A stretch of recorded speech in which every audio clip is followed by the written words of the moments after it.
La radio de la femme vous donne la parole sur la 95.3 FM. La radio de la femme, première radio de la femme en Afrique centrale. L'information comme bien public, c'est le thème de la Journée mondiale de la liberté de la presse le 3 mai 2021. Selon le rapport de Reporters sans frontières publié en avril 2021, en RDC, la liberté de la presse connaît des multiples entraves. Et pour cause, des poursuites judiciaires contre les journalistes et la contrainte sanitaire. Comment inverser la tendance? Des journalistes au micro d'Henri Nguindou passent en revue les défis et opportunités liés à la liberté de la presse.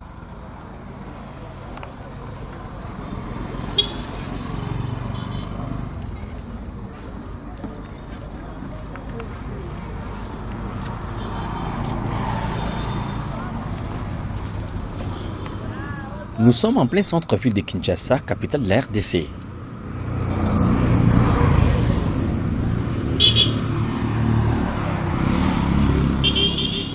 Ici, nous rencontrons Alain Mouzi, journaliste dans une chaîne de télévision de la ville.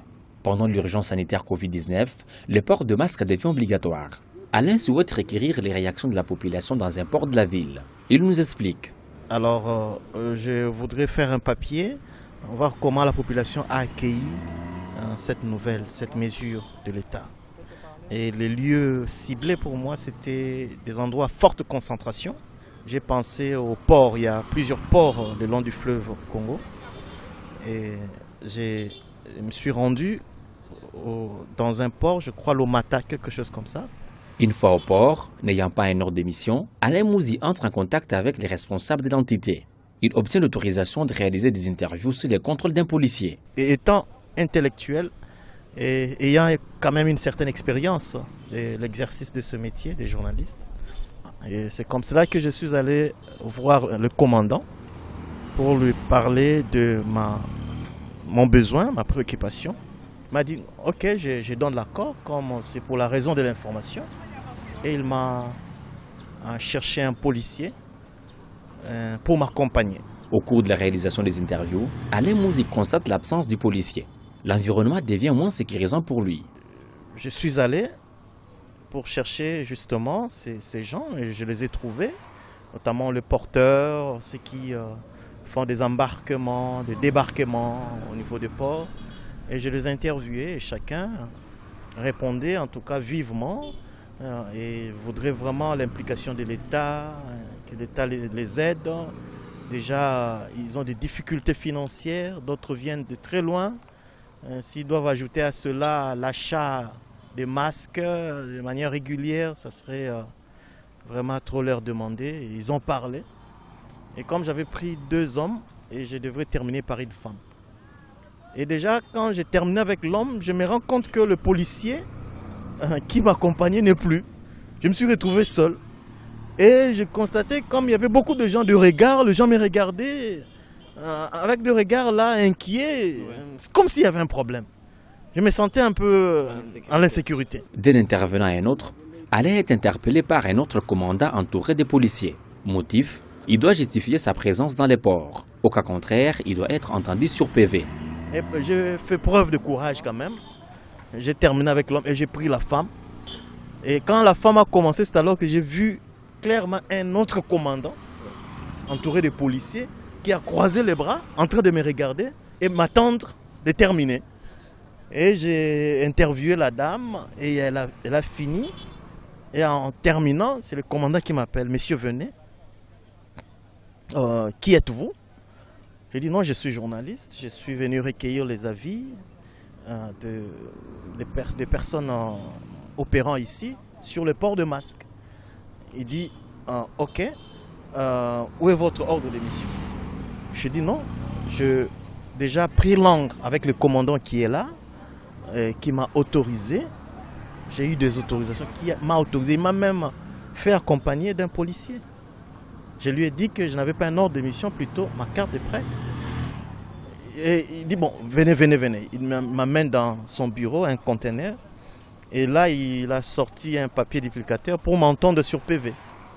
Traumatisé, Alain rate les enregistrements. La tracasserie financière commence au travers des adages. Et je lui ai dit clairement, Alors il m'a dit que c'était un endroit, c'était une frontière, qu'il y avait des services, il m'a fait sortir un document qui montre le service habilité à travailler au port, notamment des GERAD, DGI, OCC. Et qu'est-ce qu'il vous reprochait concrètement? Il me reprochait de ne pas être muni d'un ordre de mission. Une chose que j'avais clairement expliqué à l'autre commande. Il a commencé à prodiguer des conseils en disant que voilà, il faut amener un équipement pour travailler ici. En vous demandant aussi de l'argent? Oui, finalement il a chuté par là, puisque avant même il y a eu un policier qui est venu pour lui dire non, le monsieur en question était déjà chez nous et il a reçu des autorisations. Et c'est le commandant qui m'a envoyé de te dire de libérer ces messieurs, puisqu'il était déjà chez nous. Et lui a dit non, bon, nous sommes en train d'échanger seulement, nous viendrons chez lui après. Voilà. Et c'est finalement par après qu'il dira voilà, en Afrique, à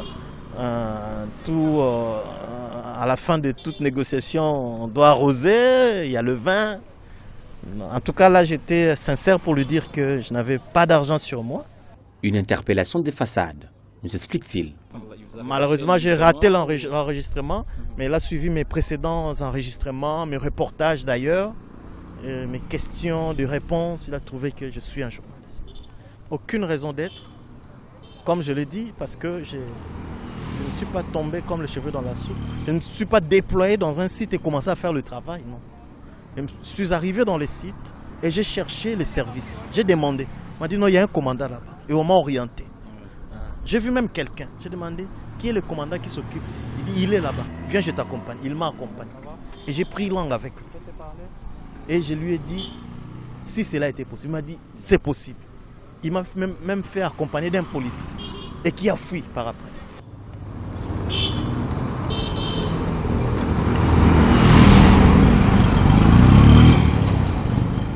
Nous quittons la ville-province de Kinshasa, cap vers la ville de Goma à l'est de la RDC.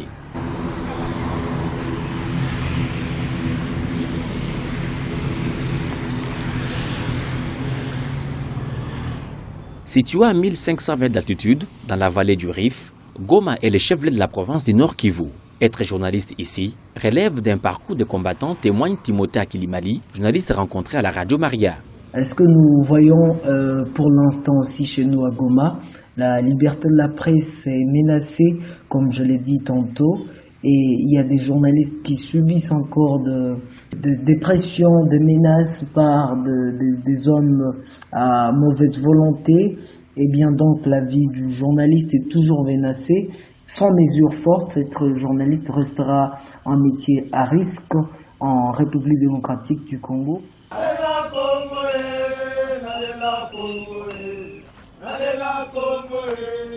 Au cours de manifestations à Goma, des journalistes sont parfois la cible des policiers. Les cas de la journaliste Nanou Kassakou. Des tirs à balles réelles sont parfois entendus.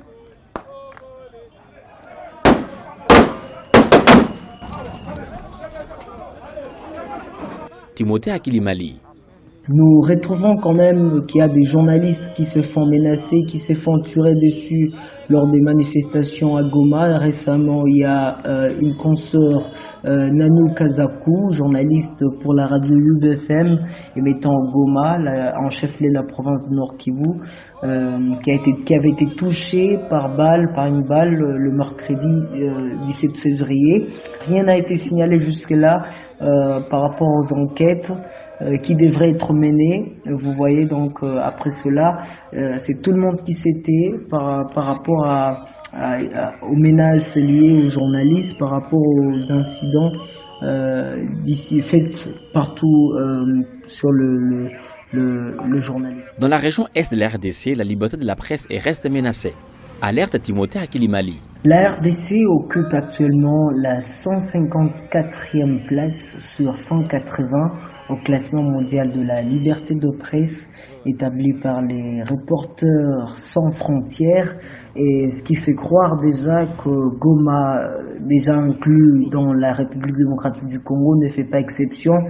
Et donc la liberté de la presse est menacée, avec l'objectif même de la presse qui doit être indépendante, doit informer, former, dénoncer le mal et que sais-je encore.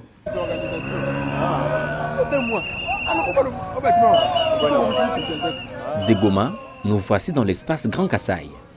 Ici, Van Frédéric Chilanda estime que des journalistes ont démissionné de leurs tâches traditionnelles.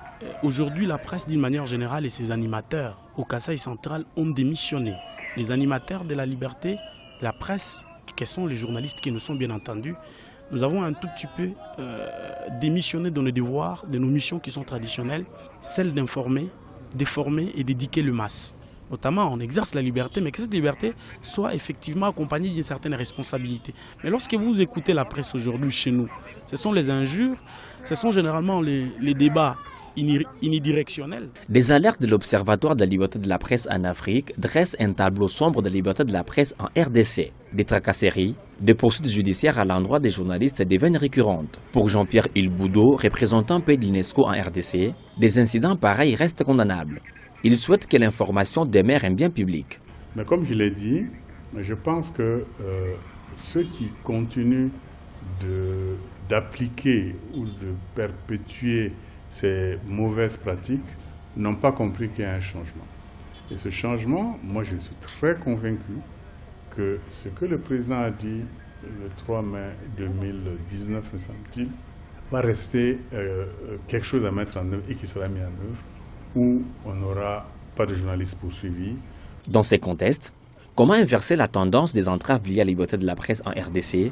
Des solutions sur la table. Van Frédéric Chilanda prêche une liberté de la presse accompagnée d'une responsabilité.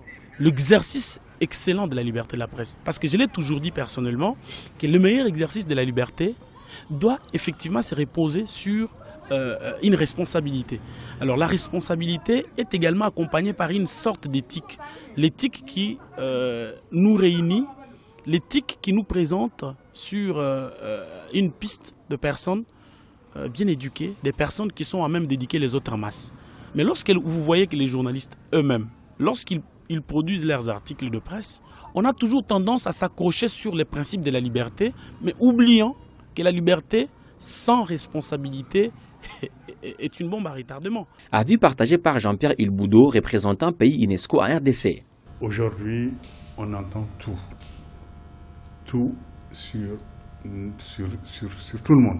Parce qu'il y a des droits et des devoirs. Ceux qui pensent qu'ils ont le droit de dire ce qu'ils veulent doivent savoir aussi qu'ils ont des devoirs vis-à-vis donc des autres, des devoirs citoyens, de ne pas attaquer n'importe comment les gens, de ne pas les vilipender, de tenir compte de leur vie privée. Malheureusement, ce n'est pas le cas. Jean-Pierre suggère la convocation des États généraux de la presse afin de définir la ligne de conduite et mettre en place des lois efficaces. Il invite le nouveau ministre de la Communication et Médias, Patrick Mouyaya, à une forte implication. Deuxièmement, les lois sur l'accès à l'information, comme je l'ai dit, doivent également être créées. Des lois sur la convention collective. On est obligé d'avoir un salaire minimum pour les journalistes. Donc, moi, ce qui m'intéresse aujourd'hui pour le Congo, c'est qu'on prenne des lois qui balisent bien le secteur de la communication et des médias. Et que ces lois soient appliquées. Et deuxièmement, que l'on fasse en sorte que ne deviennent pas journalistes qui le veulent. La carte de presse ne peut être octroyée à n'importe qui. Mais je suis sûr que lorsque les stages généraux de la presse seront organisés, les stages généraux qui vont concerner la presse écrite d'une part, la presse audiovisuelle et enfin la presse en ligne, toutes ces questions seront posées et on va arriver donc à des solutions. Rappelons que selon les rapports de GED en 2020, on note plus de 116 cas d'attaques et atteintes diverses contre les journalistes et les médias. Un assassinat, un disparu, 9 incarcérations. Et pourtant, le 3 mai 2020, en marge de la journée mondiale de la liberté de la presse, le président Félix Antoine Tshisekedi avait promis de promouvoir la presse et faire d'elle réellement le quatrième pouvoir. La radio de la femme vous donne la parole sur la 95.3 FM. La radio de la femme, première radio de la femme en Afrique centrale.